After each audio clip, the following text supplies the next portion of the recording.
Everyone, welcome back to my channel. तो अभी का टाइम जो है वो नवंबर दिसंबर है। तो अभी अब बिहार में पूरा धान कटाई हो गया है, लगभग सभी का हो गया है। तो ये पूरा कट के रखा हुआ है। तो अभी धान को खेत से बाहर ले जाने खलिहान ले जाने के बाद इसमें बोया जाएगा सरसों या फिर गेहूँ। तो सरसों तो अभी बुना गया है कोई कोई खेत में। तो आज हमारे यहाँ बना था सरसों का साग, जो अभी सीजनली तो अच्छा लगता है, लेकिन इसका सीजन आ गया है और ये डेली बना के खाइएगा तो ज़्यादा अच्छा नहीं लगेगा। लेकिन आज हमारे यहाँ पहले बार बना था और सीजन का पहला है, तो बढ़िया से बना था। बढ़िया लग आज खाने में अच्छा लगा, क्योंकि आज इसका प्रक्रिया बताते हैं कि इसको हम तो बनाए नहीं है, मम्मी बनाई है। तो इसको सबसे पहले डंठल वाला होता है। अगर आप इससे परिचित नहीं हो हैं तो शायद आप देख सकते हैं सर्च करके गूगल पे। और इसको सबसे पहले कुकर में दे के पका दिए, यानी कि जैसे एक होता है ना कि पकाना, बस ऐसे पानी दे के थोड़ा सा पका दिए। आप चाहिएगा तो इसको अच्छे से चूल्हे पे बना सकती हैं और अच्छा स्वाद आएगा। उसके बाद अच्छे से पीस दिए, बल्कि हाथ से पीसना है, हाथ में अच्छा स्वाद आएगा। और हाथ से पीसने के बाद इसमें नमक और मिर्च और ये लहसुन और कच्चा तेल, इसमें कच्चा तेल ज़्यादा अच्छा लगेगा। तो आज हमारे यहाँ कच्चा ही तेल पड़ा है, ऐसे पका के भी दे सकते हैं। तो आप भी इस सीजन का ज़रूर एक बार चेक करिएगा और हमारे कहने से ज़रूर एक बार चेक करिएगा, ताकि आपको भी अच्छा लगता है कि नहीं लगता है, ये हमें ज़रूर बताइएगा। ऐसे तो वैसे ऋतु जो है वो 3 तरह से खेतों में बांट दिया जाता है। और खेतों का जो उपज होता है वो कभी सर्दी होता है तो कभी गर्मी होता है और कभी बरसात वाला खेती किया जाता है। वैसे 3 तरह से किया जाता है। तो आप लोग ये वाला क्वेश्चंस भी बहुत इम्पॉर्टेंट है, जैसे कि जब हम 10th या 12th में पढ़ रहे थे तभी से ये क्वेश्चंस को देखते हैं कि आप रबी फसल या खरीफ फसल किसको कहते हैं, और रबी फसल किस मंथ में होता है और खरीफ फसल किस मंथ में होता है। तो शायद आप लोग इस कन्फ्यूजन को दूर करने के लिए एक ट्रिक हमें आता कि जैसे कि ये रबी फसल जो है, रबी फसल तो लॉजिक नहीं लग रहा था, लेकिन खरीफ फसल जो है वो हमेशा जैसे कि धान का जो पत्ता होता है, धान का जो पेड़ होता है, उसके ऊपर जो धान लगा हुआ होता है और उसके बगल में एक पत्ता होता है हरा वाला, वो उसको देखिएगा, छू कर अगर टच करिएगा तो आपको पता चलेगा कि हरा हरा और खर खर आवाज़ आएगा। थोड़ा सा हार्ड महसूस होगा और लगेगा कि ऊपर ऊपर खर खर ऐसे करता है, तो उसे हम खरीफ फसल कहते हैं। और ये बरसात का मौसम में लगता है, यानी कि 3 मंथ्स में तैयार हो जाता है। 3 मंथ्स या 3 महीने 15 दिन तक शायद कंप्लीट हो जाता है। वैसे अभी तो बहुत सारे निकल गए हैं वो की क्वालिटी, तो अब बहुत अच्छे पहले भी तैयार हो जाते हैं, थोड़ा टाइम भी लगता है। तो ये था खरीफ फसल। और जो जैसे गेहूं है अपोजिट, धान एक और गेहूं, बिहार में अधिकतर, तो वैसे तो और भी जगह पर अलग अलग उपज होता है, लेकिन बिहार में अधिकतर धान और गेहूं पे ज़्यादा जोर दिया जाता है और वही उपज होता है। और बरसात वाला जो होता है जो खरीफ फसल है वो बरसात से लेके ठंड का मौसम, यानी कि अक्टूबर नवंबर तक कटाई हो जाता है इसका। और इसको ज़्यादा तक तो अगस्त से लेके या सितंबर अक्टूबर नवंबर ऐसे करके 3 महीने तक इसको तैयार किया जाता है। और रबी फसल है जो इसके बाद लगाया जाता है, यानी कि 10 दिसंबर और जनवरी और फरवरी तक आपका, मार्च कभी कभी होली वगैरह में कट ही जाता है। तो स्टार्टिंग मार्च तक रहता है, उसके बाद खेत से ले ही आया जाता है। तो ये है। और जब हम बरसात का मौसम होता है तो उसमें आप देख सकते हैं लगाया जाता है मकई, बहुत सारे तरबूज, खरबूज, खीरा वगैरह ऐसे ही लोकल में लगाया जाता है। वैसे तो ज़्यादा मात्रा में होता नहीं है, लेकिन ये सब भी लगाया जाता है।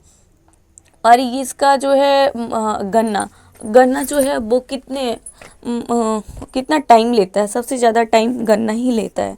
जैसे कि 3 मंथ में तो वो बिल्कुल भी तैयार नहीं होता है और काफ़ी टाइम गन्ना लेता है। और एक और है जो अरहर है, वो अरहर भी बहुत टाइम लगता है। तो ये सब बहुत लॉन्ग टाइम तक चलता है। और जो आप देख सकते हैं मंथ में होता है वो चीज़ तो हमेशा होता है और निकल जाता है। तो आप लोग बताइएगा कि आप लोग कैसे इसको याद कर रहे हैं। और जो गन्ना है वो कितने मंथ से कितने मंथ तक अगर बोया भी जा रहा है तो कब तक इसको निकाल सकता है, निकाला जाता है अक्सर। और वैसे आप मोटा अनाज में क्या क्या जानते हैं, जैसे ज्वार, गेहूँ, जौ, गेहूँ नहीं, जौ, और भी मड़वा, ये सब होता है। तो और भी आप क्या क्या जानते हैं? अभी तो जो ऋतु आने वाला है दिसंबर से, जो धान खलिहान में जाने के बाद जो खेत में लगाने वाला है वो है जो कि उसमें दलहन भी लगेगा और तेलहन भी लगेगा। तेलहन में बहुत सारे तेल वगैरह, मसाला वगैरह, ये सब का उपज होगा अधिकतर। वैसे तो हम जो जहाँ तक देख रहे हैं बिहार में, तो ये चीज़ हम देखते हैं कि दिसंबर में तिलहन, दलहन, ये सब लगाया जाता है। और रबी यानी गेहूँ वगैरह, सरसों, मेथी, धनिया, मूली, ये सारे चीज़ अभी का टाइम पे होता है। और यहाँ तक कि गाजर भी। और आप क्या क्या इसके बारे में जानते हैं कि क्या क्या है? आप हमें कमेंट करके ज़रूर बताइएगा ताकि हम भी इससे परिचित हों। और रागी, ये सब तो हम जानते हैं। और क्या क्या होता है मोटा अनाज में? और आप खाना क्या प्रेफर करते हैं, क्या या फिर नहीं भी प्रेफर कर सकते हैं, ये आपका मर्ज़ी। लेकिन आप बताइएगा ज़रूर कि आप कौन कौन सा मोटा मोटा अनाज है जो कि खाना प्रेफर करते हैं। वैसे तो अभी के टाइम पे तेल, घी वगैरह, तेल के जगह पे बहुत आदमी ऐसे हैं जो कि घी से खाना बनाते हैं। बहुत सारे ऐसे आदमी हैं जो कि तेल का अलग अलग क्वालिटी है उससे बनाते हैं।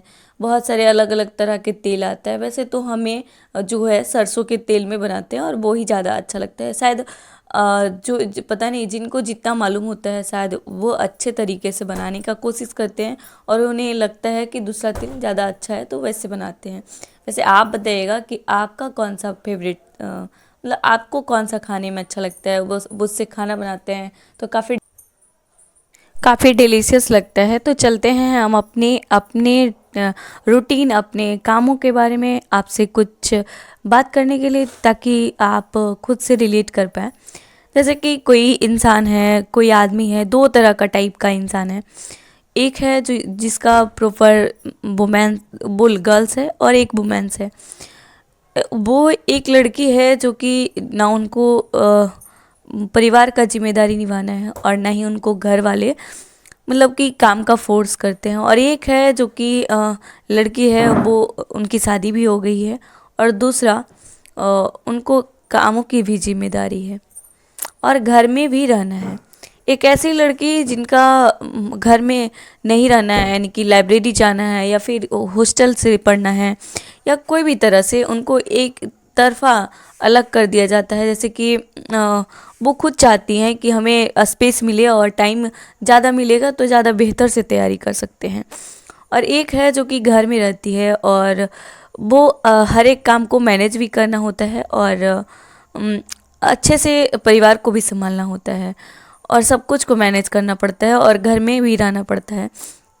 जैसे कि आप समझते हैं, हम समझते हैं कि जो जिसको जितना टाइम मिलता है, वैसे आप हमसे रिलेट कर पाएंगे कितना, तो आप ज़रूर कमेंट करके बताइए। एक वुमेन्स है जो कि सुबह ही उठ के सुबह उठ के वो अपना काम को रूटीन है, वो रूटीन को फॉलो करती है। और एक लड़की है जो कि लाइब्रेरी या फिर कहीं और जाना है, वो उसका मस्तिष्क जो है वो रिलैक्स है कि हमें 9 बजे तक जाना है लाइब्रेरी, तो सुबह में आधा 1 घंटा 2 घंटा पढ़ना है। अगर नहीं भी पढ़े तो कोई दिक्कत नहीं, क्योंकि 10 से और 5 शाम तक पढ़ेंगे। लेकिन एक लड़की है जो कि अपने काम को बड़ा सीरियस लेती है और घर में अपने काम को बड़े अच्छे से कंप्लीट करती है और टाइम से वो सोचती है कि जितने टाइम पे कोई लाइब्रेरी जा सकता है उतने टाइम पे हम अपना काम ख़त्म कर लें। और नहीं ख़त्म होता है तो भी उसको एक एक्टिव जो होता है ना, एक्टिव एनर्जी, काफ़ी जल्द में काम को ख़त्म करना वो रहता है। और एक लड़की बड़ा रिलैक्स होके, तो थोड़ा तो डिफरेंट होता है, लेकिन शायद हम समझते हैं कि हमें जितना भी काम मिला है, यानी कि कपड़ा समेटना, बर्तन धोना, अपने बाबू का हेल्थ का ध्यान रखना, घर की जिम्मेदारी, अपने परिवार के साथ कुछ टाइम या फिर उनके काम को देखना, या फिर हमें जो भी काम करना है घर का वो, और करने के बाद अगर थोड़ा थोड़ा भी टाइम मिले ना, तो शायद हम उस मुकाम पे पहुंच ही जा सकते हैं। अगर हम में वो उत्साह है, वो एक लगाव है कि हम कर सकते हैं, तो शायद हो सकता है। उनके बराबरी तो नहीं, लेकिन उनके इतना टाइम को हम भी मैनेज कर सकते हैं। और उसके लिए सिर्फ और सिर्फ अपने जो हमारे पास बस एक्सक्यूज रहता है, बहाना रहता है कि हमें हमारी शादी हो गई है, हमारे पास टाइम नहीं है, हमारी मम्मी पढ़ने नहीं देती है। हाँ, वैसे होता है, कोई तो है जो कि मतलब कि आप उन्हें समझाएंगे तो बताएंगे, ज़रूर पढ़ने देंगे वैसे, लेकिन हाँ टाइम नहीं मिलता है। लेकिन आपको खुद समझना होगा, और जब तक आप बहाना मारेंगी तब तक शायद तो कभी भी टाइम नहीं मिलेगा। क्यों, आपको कितना भी छोड़ दिया जाएगा। जिनको लाइब्रेरी में रहना है या फिर जाना है या हॉस्टल में रहना है, उनके पास भी बहुत सारे बहाने हैं, हम भी देखे हैं। हम भी उनके बारे में जानना चाहते हैं कि उनको बहुत सारा टाइम मिलता है, आखिर वो क्या करते हैं जो उनको भी 3 साल तक लग जाता है। और वो हम भी हमारा तो एक बहाना है कि बहुत रिस्पॉन्सिबिलिटी है, उसको निभाना है, ताकि हमारे पास टाइम नहीं मिलता है, हमारे पास ये करने का बहाना है। लेकिन जिनको लाइब्रेरी में रहते हैं, बहुत दिल्ली में पढ़ते हैं, बहुत बड़े बड़े शहरों में पढ़ते हैं, उनको क्या कमी रह जाता है, आखिर क्या टाइम नहीं मिलता है, क्या चीज़ की कमी होती है जो कि टाइम लग जाता है उनको। तो शायद अगर हम भी टाइम को मैनेज करेंगे और एक्सक्यूज़ देना बंद करेंगे, तो शायद हम भी इसको अच्छे से मैनेज कर पाएंगे। तो हमारा कहना यही है कि जो भी लड़कियां हैं या फिर वुमेन्स हैं, वो बहाना ना बनाएं, अपने कामों को शिद्दत से करें और अपने दूसरे कामों को उलझे ना।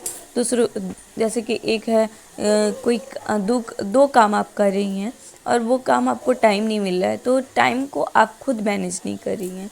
वो आपको कहना है कि बस कर रहे हैं, लेकिन आपको ये नहीं है कि जल्दी से इसको ख़त्म करें और अपने काम को ज़्यादा प्रायोरिटी दें, ताकि अपने जिसको जितना टाइम देंगे, जितना आपका वो होगा, वो कोई इंसान हो, कोई चीज़ हो, कोई सामान हो, किसी भी तरह का। अगर मोबाइल में आप टाइम दे रही हैं, तो मोबाइल में कुछ हिस्सा ऐसा होगा, कुछ पार्ट ऐसा होगा बनाने के लिए जो किसी को नहीं आएगा, लेकिन आपको आएगा। तो जिसको जितना टाइम देंगी, टाइम इज़ वेरी इंपॉर्टेंट, और इसको जितना टाइम देंगी, जैसे कि मोबाइल में अगर आप जितना भी टाइम देती हैं, आप उसको खोल के देखेंगे, फंक्शन को देखेंगे, ऐप्स को देखेंगे, जितना उसको डिटेल में जानने का कोशिश करेंगे, आप उसे टाइम दे रही हैं। और उसको जब टाइम दे रही हैं, तो शायद वो भी आपको सिखा रहा है। तो इसलिए ज़्यादा अपने जो भी काम आपको करना है, वो उसको शिद्दत से करने का कोशिश करें, ताकि आपको पॉजिटिव रिजल्ट मिले। और अगर आप हमसे रिलेट कर पा रही होंगी तो आपके लिए बहुत अच्छा बात है। और हमारी वीडियोज़ को लाइक शेयर एंड सब्सक्राइब ज़रूर कर लीजिएगा, ताकि आप हमसे बात भी कर सकती हैं और कमेंट भी कर सकती हैं। कोई भी क्वेरी हो तो आप हमें कर सकती हैं।